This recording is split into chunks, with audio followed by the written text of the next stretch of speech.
اعوذ باللہ من الشیطان الرجیم بسم اللہ الرحمن الرحیم۔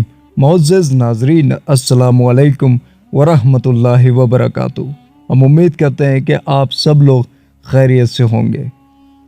آئیے ہم آپ کو ایک ایسی حقیقت سے روبرو کراتے ہیں جس کے بارے میں ہم جانتے تو ضرور ہیں، لیکن کہیں نہ کہیں ہم اسے اپنی زندگی میں فراموش کر دیتے ہیں اور یہ بھول جاتے ہیں کہ جس کا ذکر قرآن مجید میں اللہ تبارک و تعالیٰ کچھ اس طرح سے ارشاد فرماتا ہے کہ کل نفس ذائقۃ الموت، کہ ہر نفس کو موت کا مزہ چکھنا ہے۔ اب سوال یہ ہے کہ موت اور اس کا ذائقہ کیا ہے، اور انسان اپنے آخری لمحات میں کس کیفیت میں ہوتا ہے، اور فرشتے قبر میں 3 سوال پوچھتے ہیں یا 4 سوال پوچھتے ہیں۔ اگر ان سب باتوں کو آپ جاننا چاہتے ہیں تو ویڈیو کو لازمی پورا دیکھیے۔ ناظرین محترم، میں ہوں محمود بن ایاز اور آپ دیکھ رہے ہیں الفاطمہ چینل۔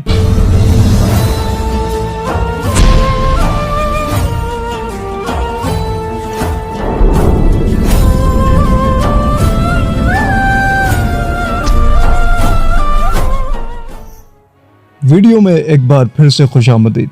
بنی نوع انسان کو اللہ تبارک و تعالیٰ نے 3 زمانوں میں رکھا ہے۔ ایک وہ زمانہ جب اللہ تبارک و تعالیٰ اس کی تخلیق اس کے ماں کی کوکھ میں، جس میں اسے 9 مہینے کا عرصہ گزارنا ہوتا ہے، اور پھر وہ انسان اس دنیا کے وجود میں آتا ہے اور اس کی زندگی کی مدت اپنی عمر کے حساب سے جتنی اس کی عمر ہے وہ اس عالم زندگی میں گزارتا، اور جب اس کا وقت مکمل ہو جاتا ہے تو وہ سب کچھ چھوڑ کر، سب کو خیر آباد کہہ کر ایک نئے عالم میں چلا جاتا ہے، یعنی جسے عالم برزخ کہتے ہیں، جس کے لغوی معنی پردہ اور آڑ کے ہیں۔ موت کے بعد قیامت تک ہر شخص کو اسی زمانے میں یعنی عالم برزخ میں رہنا ہوتا ہے، چاہے ابھی اسے قبر میں بھی نہ رکھا جائے یا آگ میں بھی نہ جلایا جائے۔ ناظرین محترم، ہمیں دنیا میں مختلف مذہب دیکھنے کو ملتے ہیں جو اپنے مذہب کے مطابق اللہ تبارک و تعالیٰ کی ہی عبادت کرتے ہیں، بھلے چاہے ہمارے مذہب کو لے کر، ہماری عبادتوں کو لے کر ہم میں شدید اختلاف پایا جاتا ہے، مگر یہ موت ہی ایک ایسی چیز ہے جو کبھی نہ کبھی ہر کسی کو آنی ہے، اس پر سب کو اتفاق ہے۔ اب یہ موت اور اس کا ذائقہ کیا ہے؟ قرآن کریم کہتا ہے موت کے حالت کے بارے میں، وجہ سکرات الموت بالحق ذالک ما کنت منہ تحید۔ موت کا غلبہ وہ حقیقت ہے جسے تم نظر انداز کرنے کی کوشش کرتے رہے۔ قرآن مجید موت کے غلبے کے حالات اور اس کے حساسیات کے منظور ہونے کے بارے میں بیان کرتا ہے۔ امام علی علیہ السلام اپنی کتاب نہج البلاغہ میں موت کے احتیاطی عمل کے بارے میں بیان کرتے ہیں کہ یہ ناقابل بیاں حالت میں ڈال دیتی ہے کہ جہاں سوائے موقع کے نکل جانے کے پچھتاوا کے علاوہ انتہائی مایوسی سے لٹکتے اور رنگ اڑتے ہوئے چہروں کو موت کچھ اس طرح سے اور خوف زدہ کر دیتی ہے کہ such a person barred from the facility of the speech، کہ اس شخص کو کچھ بولنے سے بھی روک دیا جاتا ہے جو اپنے اہل خانہ کے سامنے لیٹا ہوا ہے اور انہیں اپنی آنکھوں سے دیکھ رہا ہے اور سن رہا ہے، اور یہی سوچ رہا ہوتا ہے کہ بس میں نے اپنی زندگی کے ساتھ کیا کیا، how did I waste my years، اور میں نے اپنی زندگی کے اتنے سال کہاں برباد کیے۔ امام علی علیہ السلام فرماتے ہیں کہ موت اس شخص کو مکمل طور سے جکڑنے لگتی ہے جب تک کہ وہ قوت سماعت تک سے نہ جا ملے، اس سے پہلے کہ کچھ وہ اپنے اہل خانہ سے کہہ پائے یا سن سکے۔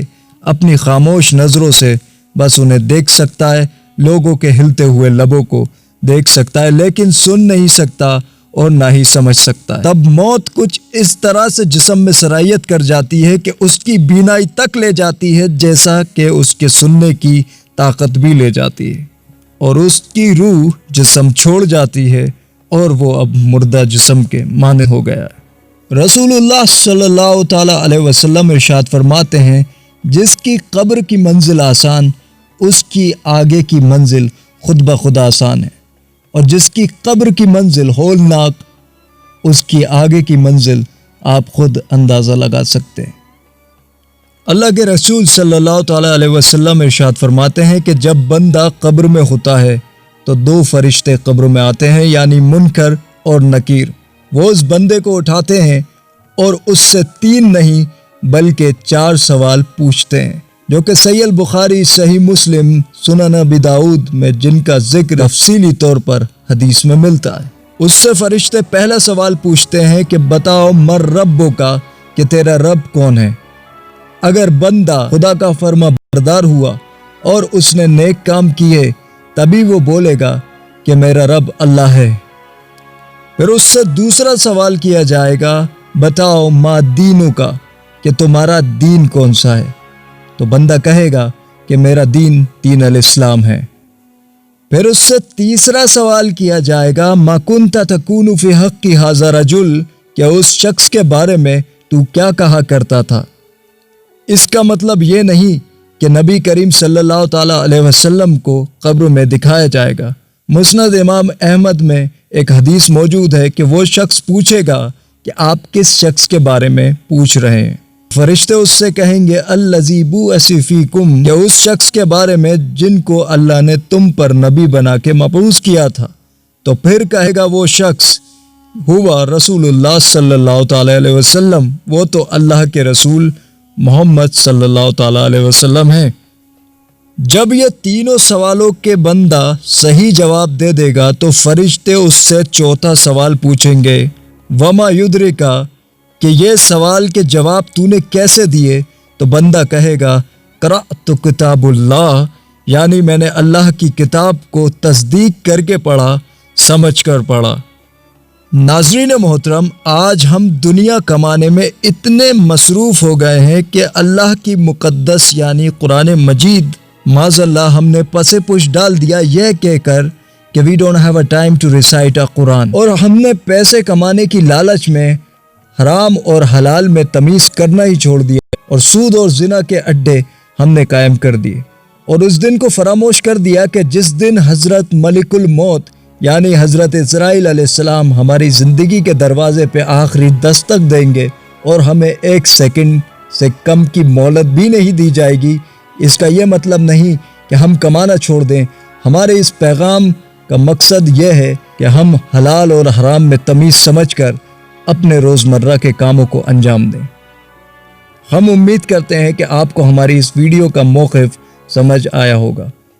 تو آپ سے چھوٹا سا التماس ہے، ہمارے اس نئے چینل الفاطمہ چینل کو سبسکرائب کر کے گھنٹی کے بٹن کو لازمی کلک کر دیں کہ آئندہ آنے والی نیو اپڈیٹس آپ سے کہیں مس نہ ہو جائے، اور ویڈیو کو دوسروں تک شیئر ضرور کر دیا کریے اس نیت کے ساتھ کہ علم کا سیکھنا اور سکھانا دونوں فرض ہے۔ ہمیں اپنا قیمتی وقت دینے کے لیے بہت بہت شکریہ۔ اب مجھے یعنی محمود بن ایاز کو اجازت مرحمت فرمائیں، اس نیت کے ساتھ کہ آپ اپنا، اپنے والدین کا، رشتہ داروں کا، دوستوں کا اور گرد نواح کے لوگوں کا سبھی کا خیال رکھیں گے۔